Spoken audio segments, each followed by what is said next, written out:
Bonjour mes frères et sœurs, et ce vendredi, nous allons continuer notre étude sur les Actes des Apôtres. Nous sommes au chapitre 21 et nous sommes rendus au verset 15.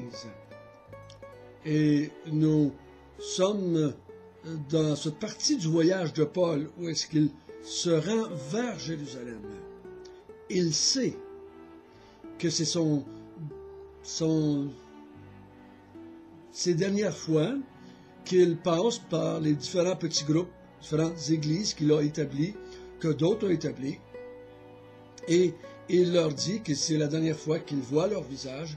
Il sait qu'il va être lié, il sait qu'il va être mis en prison, qu'il va être persécuté, il sait que même il risque sa vie, mais il a dit, je ne fais aucun cas de ma vie, je vais me rendre à Jérusalem parce que Dieu veut que j'aille à Jérusalem.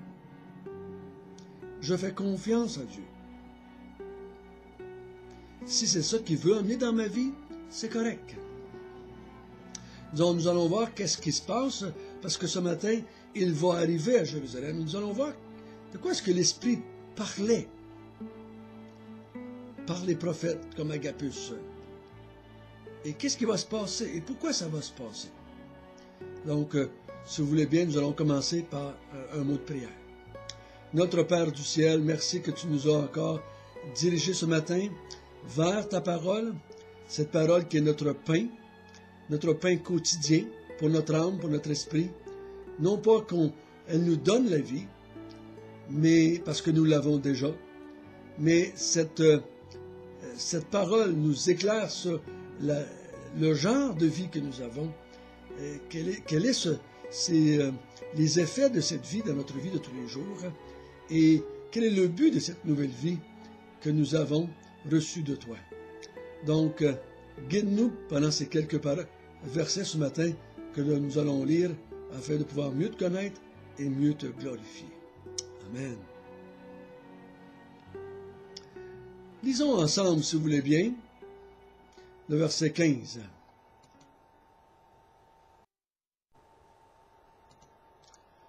Après ces jours-là, nous fîmes nos préparatifs et nous montâmes à Jérusalem. Quelques disciples de Césarée vinrent aussi avec nous et nous conduisirent chez un nommé Nasson de l'île de Chypre, ancien disciple, chez qui nous devions loger. Lorsque nous arrivâmes à Jérusalem, les frères nous reçurent avec joie. Le lendemain, Paul se rendit avec nous chez Jacques et tous les anciens se réunirent. Après les avoir salués, il raconta en détail ce que Dieu avait fait au milieu des païens par son ministère. Quand ils eurent entendu, ils glorifièrent Dieu. Puis ils lui dirent, « Tu vois, frère, combien de milliers de Juifs ont cru, et tous sont zélés pour la loi. Or, ils ont appris que tu enseignes à tous les Juifs qui sont parmi les païens à renoncer à Moïse, leur disant de ne pas circoncire les enfants et de ne pas se conformer aux coutumes. Que faire donc? Sans aucun doute, toute la multitude se rassemblera, quand on saura que tu es venu. C'est pourquoi, fais ce que nous allons te dire. Il y a parmi nous 4 hommes qui ont fait un vœu. Prends-les avec toi, purifie-toi avec eux, et pourvois à leurs dépenses, afin qu'ils se rasent la tête. Et ainsi, tous sauront que ce qu'ils ont entendu dire sur ton compte est faux, mais que toi aussi, tu te conduis en observateur de la loi. À l'égard des païens qui ont cru, nous avons décidé, et nous leur avons écrit qu'ils doivent s'abstenir des viandes sacrifiées aux idoles, du sang des animaux étouffés et de la débauche. Alors, Paul prit ses hommes, se purifia, entra dans le temple le lendemain avec eux, pour annoncer à quel jour la purification sera accomplie et l'offrande présentée pour chacun d'eux. Donc, Paul part de Césarée, où il était avec Philippe, l'un des 7, et il monte vers Jérusalem. Et en arrivant à Jérusalem, il va rencontré Jacques et les anciens de l'Église. Et là, il leur raconte en détail tout ce que Dieu a fait pendant son ministère parmi les non-juifs. Et au verset 20, je ne sais pas comment Paul s'y prenait, mais il réussissait à emmener les croyants à glorifier Dieu, qui est le but de tout le ministère, qui est le but de toute notre évangélisation, qui est le but de toutes nos activités chrétiennes. Quand ils eurent entendu, ils glorifièrent Dieu.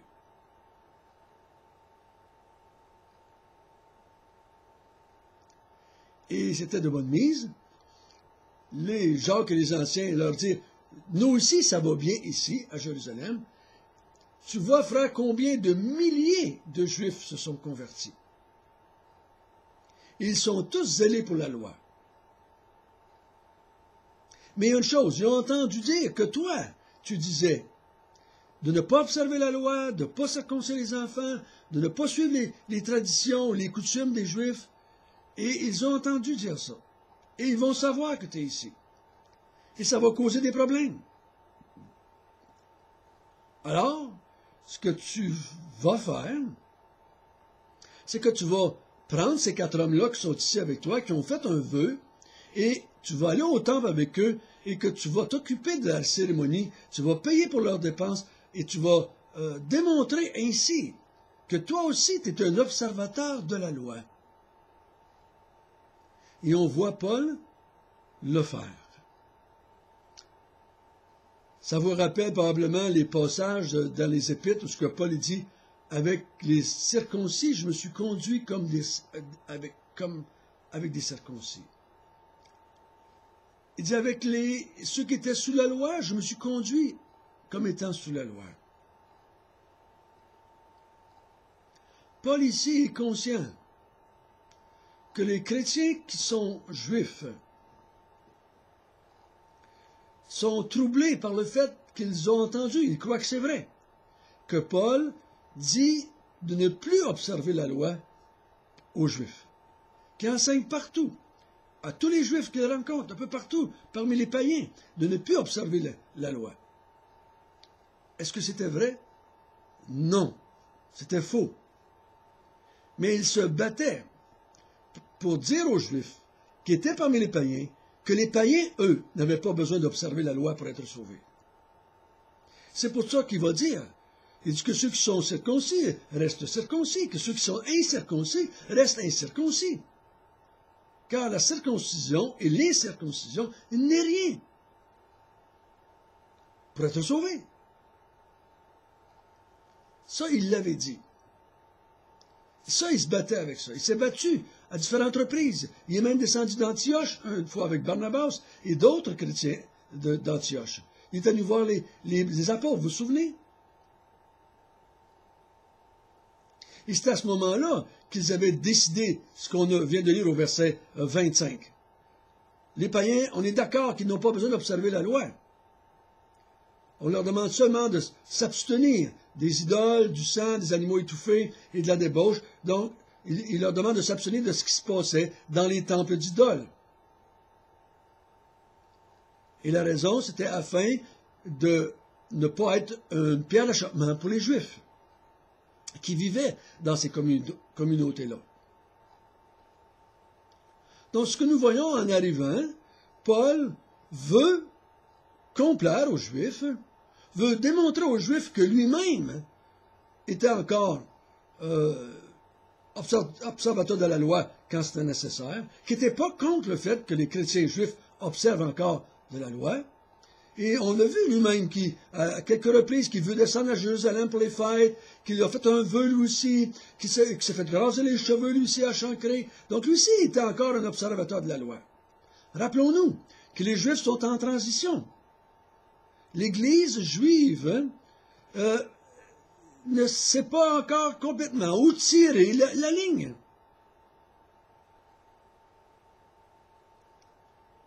Ils sont sauvés par grâce en Jésus-Christ. Ils croient qu'ils sont pardonnés, ils ont été baptisés au nom de Jésus. Ils croient que Jésus est le Messie qui devait venir, mais ils ne comprennent pas ce qu'ils doivent faire selon la loi et arrêter de faire. Donc, ça va prendre une génération avant d'arriver à comprendre tout ce que était bien de faire ou tout ce que la foi en Jésus-Christ leur permettait d'arrêter de faire. C'est ce qui s'est passé.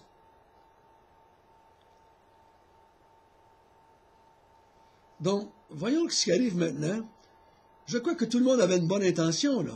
Jacques avait une bonne intention, les anciens avaient une bonne intention, Paul avait une bonne intention, tout le monde a une bonne intention, là. Et regardez ce qui va se passer à partir du verset 27. À la fin des 7 jours, les Juifs d'Asie, ayant vu Paul dans le temple, soulevèrent toute la foule et mirent la main sur lui en criant « Homme israélite, au secours! Voici l'homme qui prêche partout et à tout le monde contre le peuple, contre la loi, contre ce lieu. Il a même introduit des Grecs dans le temple. Il a profané ce saint lieu. » Car il avait vu auparavant Trophime d'Éphèse avec lui dans la ville, et il croyait que Paul avait fait entrer dans le temple. Toute la ville fut émue, et le peuple accourut de toutes parts. Ils se saisirent de Paul, ils le traînaient hors du temple, dont les portes furent aussitôt fermées. Donc, à la fin des 7 jours, je pense que les 7 jours, il parle ici des cérémonies religieuses qu'il y a eu dans le temple, ça a duré 7 jours. Après ces 7 jours-là, quelqu'un dans le temple reconnaît. Des gens qui avaient vu Paul en Asie le reconnaissent. Et là, ils font une émeute en disant aux gens, « Hey, c'est lui le gars qui prêche partout, dans tout le monde. Il prêche contre le peuple juif, contre la loi de Moïse, contre le temple. Il a même introduit des Grecs dans le temple. C'était une diffamation épouvantable. » Et toute la ville est émue. Tous les gens accourent auprès d'eux. Ils le saisissent et ils le traînent en dehors du temple. Ils ferment les portes. Parce que si effectivement il y avait rentré un païen dans le temple, ils devaient maintenant passer au grand nettoyage. Ils vont purifier le temple. Parce qu'un païen est rentré dans le temple, dans le lien, jusqu'où dans le temple est allé, mais est entré dans le temple. Donc, ils devaient purifier le temple. Parce qu'un païen, c'était impur. Donc, ils ferment, tout le monde sort, ils ferment les portes. Et Paul voit dans sa tête, « Wow, voilà ce que l'Esprit m'avait averti qu'arriverait. C'est en train de se passer. C'est en train de se passer. »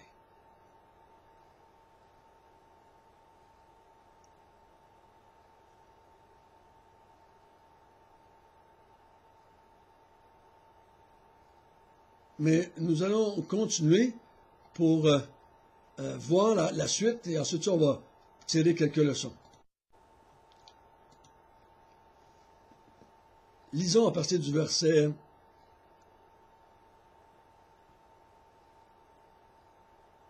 31. Comme il cherchait à le tuer, le bruit vint au tribun de la cohorte que tout Jérusalem était en confusion. À l'instant, il prit des soldats et des centeniers et il courut à eux. Voyant le tribun et les soldats, il cessa de frapper Paul. Alors le tribun s'approcha, se saisit de lui, le fit lier de 2 chaînes, puis il demanda qui il était et ce qu'il avait fait.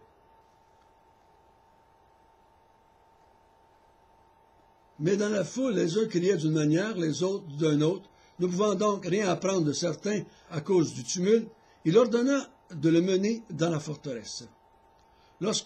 Paul fut sur les degrés, il dut être porté par les soldats à cause de la violence de la foule, car la multitude du peuple suivait, en criant « Fais-le mourir !»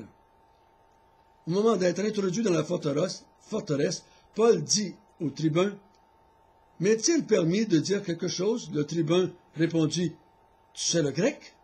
Tu n'es donc pas cet Égyptien qui s'est révolté dernièrement? et qui a emmené dans le désert 4000 brigands? Je suis juif, reprit Paul, de Tarse en Cilicie, citoyen d'une ville qui n'est pas sans importance. Permets-moi, je te prie, de parler au peuple.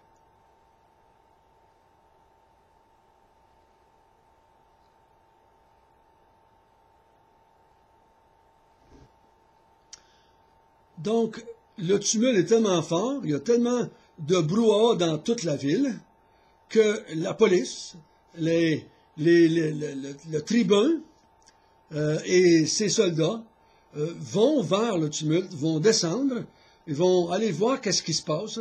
Ils arrivent là, et ils voient bien qu'ils sont en train de battre à mort un homme, et s'il ne serait pas arrivé, Paul serait probablement mort sous les coups. Et le tribun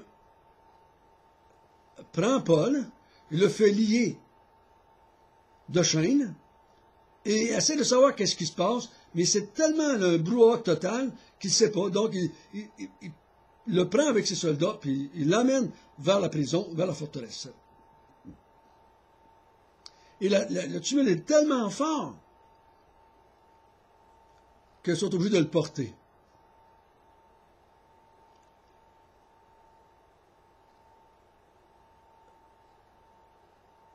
Et là, Paul demande la permission au tribun de pouvoir parler à la foule. Et le tribun est surpris qu'il parle grec, parce qu'il pensait que c'était une espèce de révolutionnaire égyptien. Mais Paul dit non, je suis juif, né à Tarse, une ville qui est assez importante. Qu'est-ce que ça dit, cela, à notre ami Luc? Qu'est-ce que ça dit à notre ami Luc et Théophile? Pourquoi c'est écrit là? Pourquoi Dieu a-t-il voulu que ça soit écrit là?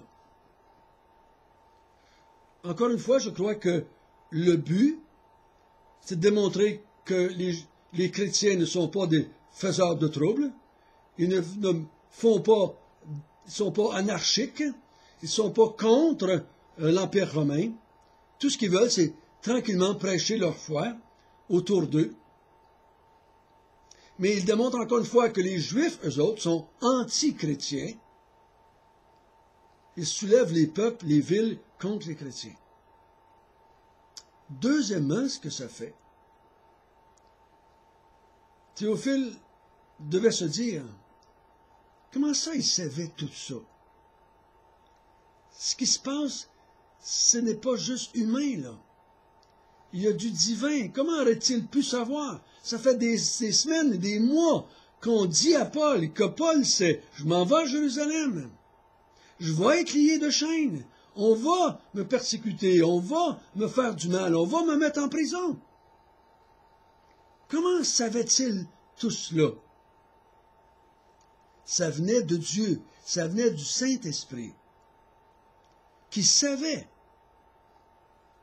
et je vais aller un pas plus loin, qui orchestrait toutes ces choses-là, qui voulait toutes ces choses-là. Nous, en tant qu'humains, on a toujours juste une petite partie du grand plan de Dieu qu'on voit. Mais Dieu, lui, voit tout le grand plan. Dieu, lui, regarde le monde, je pourrais dire, totalement. Il voit toute la race humaine d'un bloc. C'est tout ce qui se passe dans tous les corps, dans toutes les villes, dans tous les pays, chrétiens ou non chrétiens. Il voit tout cela. Et lui voit toutes les pièces du jeu d'échecs. Vous savez, quand on joue aux échecs, on doit toujours regarder le jeu et savoir la position de chaque pièce, chaque possibilité que chaque pièce a pour pouvoir jouer une bonne équipe, une bonne partie. Dieu, lui, connaît tout cela. Et a emmené Paul, et là, il va emmener Jacques à faire des décisions. Et lui, il contrôle tout ça.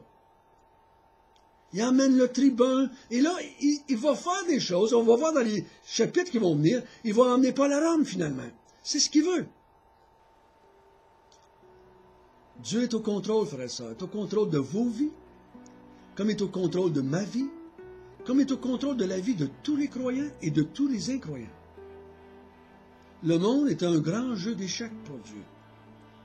Et il déplace les pions pour sa propre gloire. Apprenons de plus en plus à lui faire confiance, peu importe comment il va nous déplacer sur son grand échiquier. Notre Père du ciel, merci encore une fois que tu nous montres que tout ce que tu avais planifié, tout ce que tu avais organisé est en train de s'accomplir. L'avenir n'est pas ténébreuse pour toi. L'avenir n'est pas inconnu pour toi. Elle a été créée par toi. Merci de nous montrer encore ce matin que notre destin n'est pas dans les mains des tribuns et de nos ennemis, mais dans tes mains. Au nom de Jésus, Amen.